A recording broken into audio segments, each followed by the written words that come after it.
You're gonna have both pressure leaks now. Welcome back to another episode of Automotive Insight. Today we're going to be showing you how to remove the intercooler, a 2020 Chevy Equinox. Keep in mind this is part of a larger repair, so we just thought this single item could be helpful. The intercooler is down in the bottom and it can be easily damaged. In case you hit a rock or your boyfriend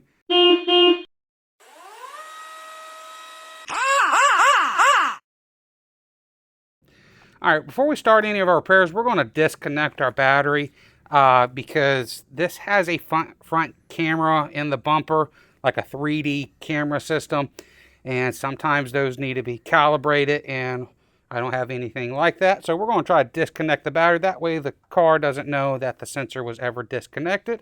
It is a 10 millimeter. All right, we're going to remove the front wheel. The lug nuts are 19 millimeters.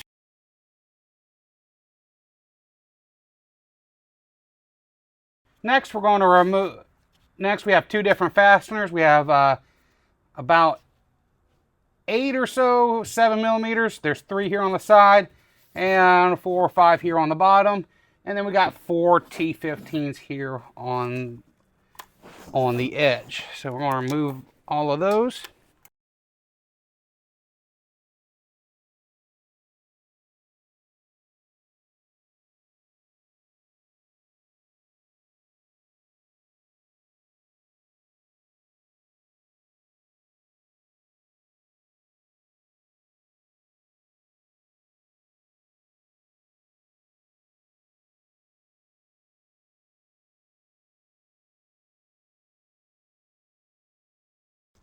So removing those allows us to tuck our fender liner behind our suspension brakes assembly. All right, on the driver's side, we'll remove the five fender liner T15s.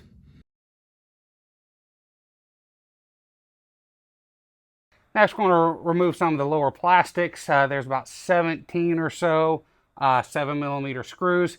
It doesn't include the ones we already took off. So there's some in the front here and around the fender liner and around the front part of the bumper, front lower part of the bumper.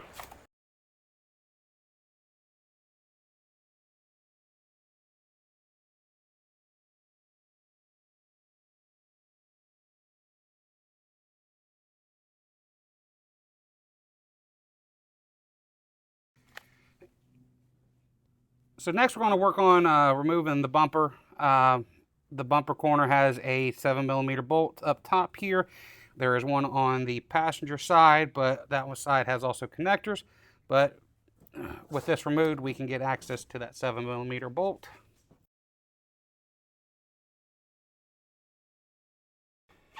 Passenger side has the same 7 millimeter bolt, but it also has 2 electrical connectors. That way you don't have to go to each headlamp, and it also has a harness that runs on the inside of the bumper that you can't get to with the bumper on. So we'll disconnect these 2 connectors and that 7 millimeter bolt, and we'll pop the corners loose, and then we'll work our way up top to get those bolts up there. Disconnected. This is a video cable because it's got a camera in the front, and then the next connector for the rest of the harness.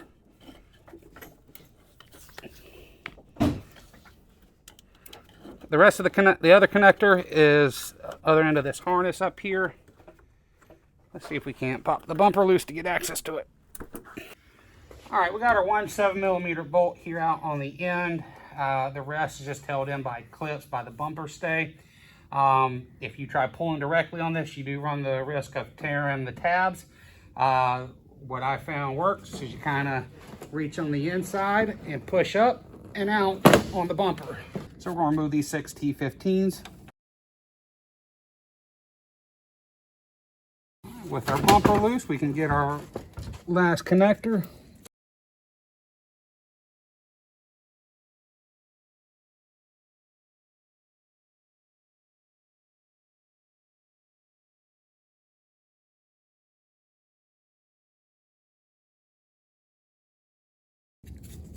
So even with the lock tab released, I had a hard time getting that connector, so I just went in with a pick and picked up the tab that way. And then that should allow us to remove the bumper completely.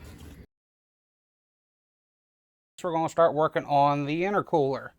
We're going to disconnect the pipes on both sides. They've got these big metal clips, and we're going to disconnect the two sensors, and there's two 10mm bolts. All right, got the metal clip completely removed, and see if we can't slide the piping off. Usually some goo comes out.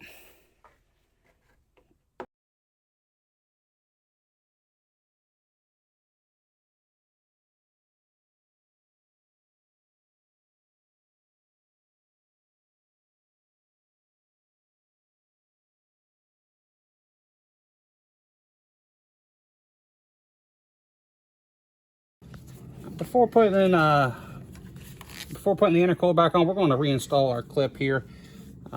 Can make our life a little bit easier.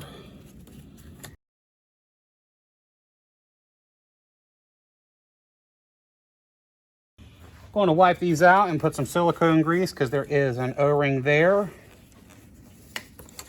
We'll do the same thing on the other side.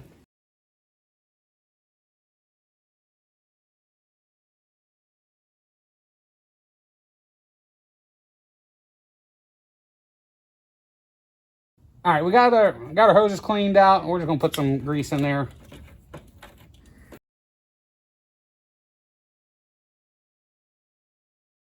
All right, we'll take our intercooler and put it back in place.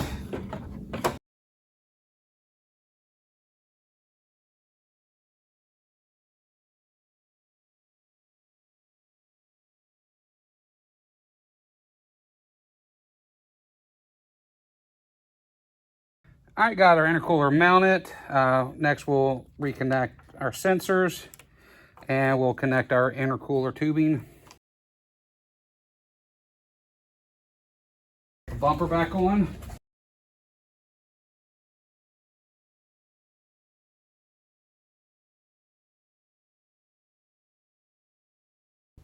So we're just going to do one screw up top till we get the passenger side buttoned up.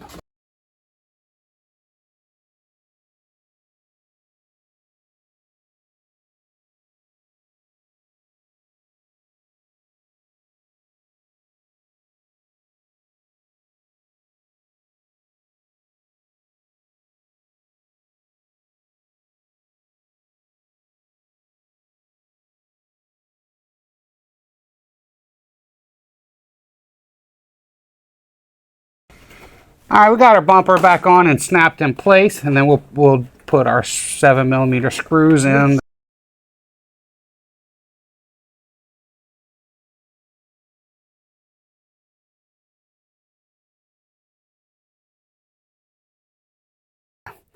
So we're just going to run through getting the fender liners put back on and the lower cover. There's probably about 50 screws. The fender liners had the T15s, and the lower panel had the 7mm, and a combination of both in some of the mating areas.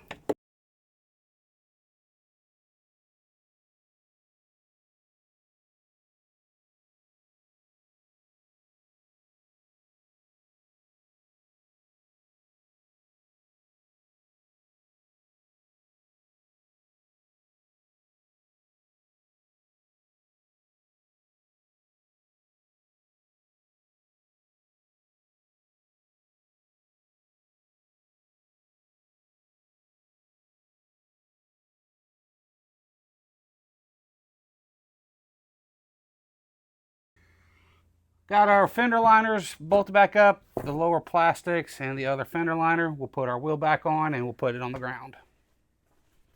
All right, we'll reconnect our battery. All right, that's going to wrap up the intercooler. The intercooler itself cost about $300. The hard part about this whole job is probably getting the front bumper off. An OEM cooler is $300. They do have aftermarket options, but that is your choice. But anyway, we did not replace this for part of the repair. Like I said, it's a part of a bigger repair. We just had to remove it for that surface. But anyway, that wraps us up. I mean, I have all your answers. Hopefully I had some. That being said, see you on the next one. Said I'll pick you up at 8. You probably won't be awake. Call yourself an Uber, babe. I'm gonna wait. I'm gonna wait.